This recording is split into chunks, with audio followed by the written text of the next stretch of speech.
জীবন যখন যেই রকম সেই রকমই তো চলতে হবে নাকি। একটানা বৃষ্টি, কুমার কোনো লাইনই নেই, চাইল পর্যন্ত শেষের পথে, বাজার করতে যেতে পারতেছি নে। ফ্রিজের মধ্যে মাছ তরকারি তো দূরের কথা, আলু পর্যন্ত নেই।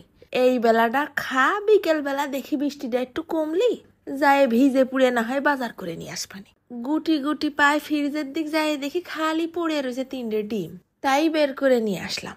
আর সাথে কি দেই চিন্তা করতে করতে আবার দেখলাম এক কোনায় পড়ে রয়েছে মুঠখানিক প্রেম ফল।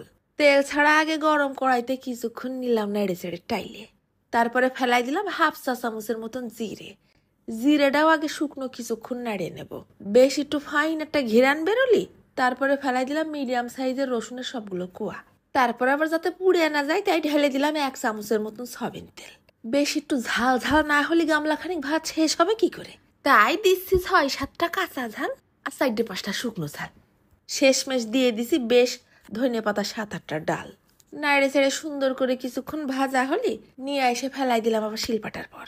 এর থেকে সহজ আর টেস্টি রান্না বোধহয় আর হয় না। ব্লেন্ডারেও একটা ঘুরলে দিয়ে নিতে পারো, একটুখানি পানি দিয়ে একদম নিপিস করে বেটে নিস। তারপর কড়াইয়ের মধ্যে ঘপ্পাত করে ঢেলে দিলাম আরো 2 চামচ সয়াবিন তেল। তেল গরম হলে দিয়ে দেবো মশলার টুক। কিছুক্ষণ নাড়ে ছেড়ে ওই পাটা ধুয়ে আবার একটুখানি পানি দিয়ে দিছি। এই যা, নুনই তো এখনো পর্যন্ত দেইনি। ছিটই দিলাম আবার খানিকটা নুন। মশলাটা কিন্তু খুব ফাইন করে ভোনা ভোনা করে নিতে হবে না। যেই এটা তেল উঠা উঠা মশলা মশলা ভাব হয়েছে তখনই আবার ডিম 3টে ভেঙে ভেঙে আলতো করে উপর দিয়ে বিছাই দেবো। ডিমের উপর দিয়ে ছিটই দিলাম আবার একটুখানি করে গোলমরিচের গুঁড়ো। সাথে সাথে দেবো ঢাইকে।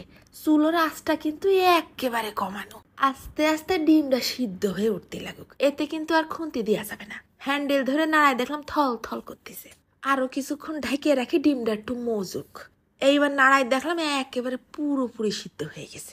যারা কোনোদিন ডিম পোস্ট পছন্দ করে না তাদের একবার এরকম করে ডিম পোস্ট করে দিয়ে দেখে নে।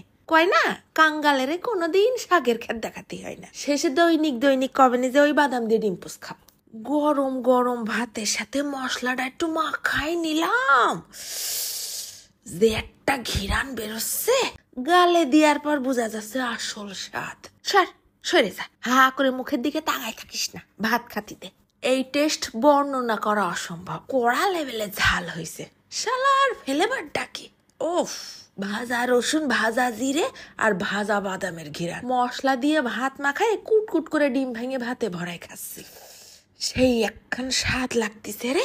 শুধু একটুখানি মশলা দিয়ে ডিম নিলেই হয়, গামলা খানিক ভাত খেয়ে উঠা যাবে। এন মাছ তরকারি ঘরে নেই তা কি করবো, খাতি হবে না? পেটে বালিশ বান্ধে শুয়ে থাকবো নাকি? ভাত মাখানোর পর প্রত্যেকটা গাল হবে স্মরণীয়। জিবলেটাও আদরের স্বরে স্লোগান দিতে পারে, তোর তরকারি যেন নাই থাকে, তুই দৈনিক এইটা দিয়েই ভাত খা। এই শুনে আবার যদি পাকস্থলী ঝ্যাটা নিয়ে দৌড়ে আসে তাতে কিন্তু আমার কোনো দোষ নেই। আমার খাওয়ার কাম খাইয়ে তুই খাতি আজকে চলে গেলাম। কিরাম লাগিছে একটুখানি বানাই খেয়ে দেখে নে। ধন্যবাদ।